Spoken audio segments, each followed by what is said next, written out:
کہ میرے ایک کلاس فیلو تھے میڈیکل کالج میں، ہم بہت ہی قریب رہے ایک دوسرے کے، روم میٹ بھی رہے۔ وہ اس وقت تو کراچی میں جو institute of cardio vascular diseases ہے، امراض قلب کا جو مرکز ہے اور ادارہ ہے،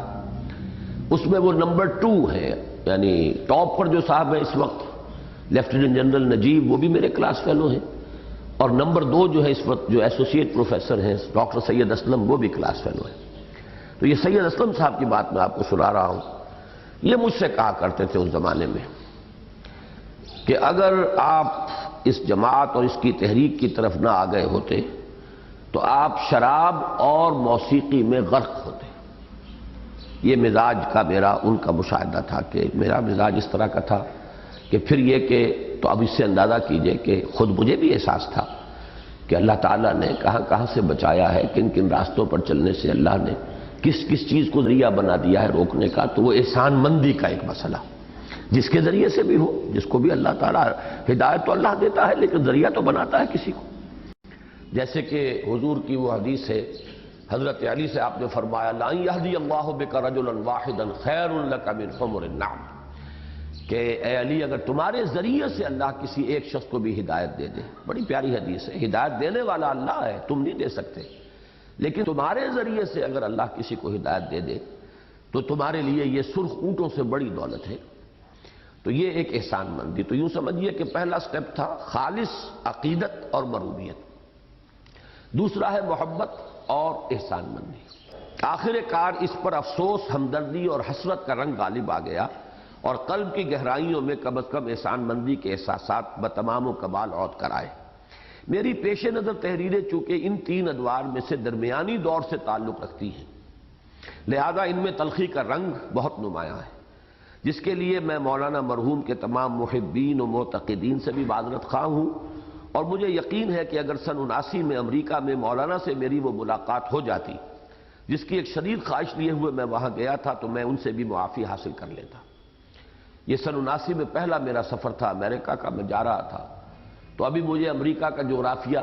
معلوم نہیں تھا۔ مجھے یہ تو معلوم تھا کہ مولانا مودودی اپنے بیٹے کے ہاں مقیم ہے بفلو میں، لیکن بفلو کہاں ہے اور جہاں مجھے جانا ہے اس سے اس کا فاصلہ کیا ہے یہ مجھے معلوم نہیں تھا،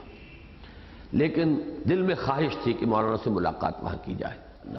تو وہاں جا کر معلوم ہوا کہ ٹورنٹو میں 14 دن کا مجھے درس دینا تھا، میرا طویل ترین قیام تھا، اور وہاں سے 100 میل کے فاصلے پر صرف بفلو ہے۔ اگرچہ ملک 2 ہے کہ ٹورنٹو کینیڈا میں ہے اور یہ بفلو جو ہے یہ USA کا شہر ہے، لیکن یہ کہ نیاگرا فال جو ہے وہ درمیان میں آتی ہے، 80 میل ادھر میل ادھر، تو کل 100 میل کا فاصلہ ہے۔ تو بڑی خواہش تھی، معلومات میں کرتا رہا، لیکن پتہ چلا بیمار ہے، ہسپتال میں داخل ہے، اور اس کے مختلف جو ہے معلومات، اس کے مختلف مراحل بیماری کے، یہاں تک کہ آخر معلوم ہوا کہ اب طبیعت ٹھیک ہو گئی ہے، لیکن ابھی ڈاکٹرز نے 2-3 دن اور کہا ہے کہ مہلت رہے تو پھر ملاقات ہو سکے گی۔ تو میں نے اسی خیال سے اپنا پروگرام بھی ایکسٹینڈ کیا، شکاگو گیا، پھر واپس شکاگو سے پروگرام تھا کہ میں یہیں ٹورنٹو آؤں گا، یہیں سے پھر جاؤں گا مولانا سے ملاقات کے لیے، لیکن شکاگو پہنچا ہی تھا، ڈاکٹر خورشید ملک کے گھر میں جا کر بیٹھا ہی ہوں کہ اطلاع آئی کہ مولانا کا انتقال ہو گیا۔ یعنی وہ اصل میں وہی کیفیت تھی کہ جو اکثر ہوتا ہے کہ بیماری میں جو ایک دفعہ جو ہے وہ شعلہ بھڑکتا ہے، پہلے صحت اچھی ہو جاتی ہے، گویا کہ جسے اطلاع یہ ملی تھی کہ اب ان کی طبیعت ٹھیک ہے بالکل، تو وہ در حقیقت وہی، تو وہ آخری جو چمک دمک ہوتی ہے کسی چراغ کی وہ تھی کہ پھر میں وہاں سے گیا اور مولانا کے جنازے میں شرکت کے لیے بفلو، وہاں سے ڈاکٹر خورشید ملک صاحب نے اہتمام کیا میرے لیے۔ تو وہاں پر ڈاکٹر احمد فاروق جو ان کے بیٹے ہیں نمبر 2 مودودی صاحب کے، میں تو گیا تھا ڈرتا ہوا کہ وہ مجھے کہیں گے گیٹ آؤٹ، اور میں نے سنا بھی یہ تھا کہ وہ بہت تلخ مزاج کے آدمی ہیں، غسیلے اور جلالی انداز کے، لیکن انہوں نے مجھے بہت ویلکم کیا، اور پھر یہ جملہ بھی کہا کہ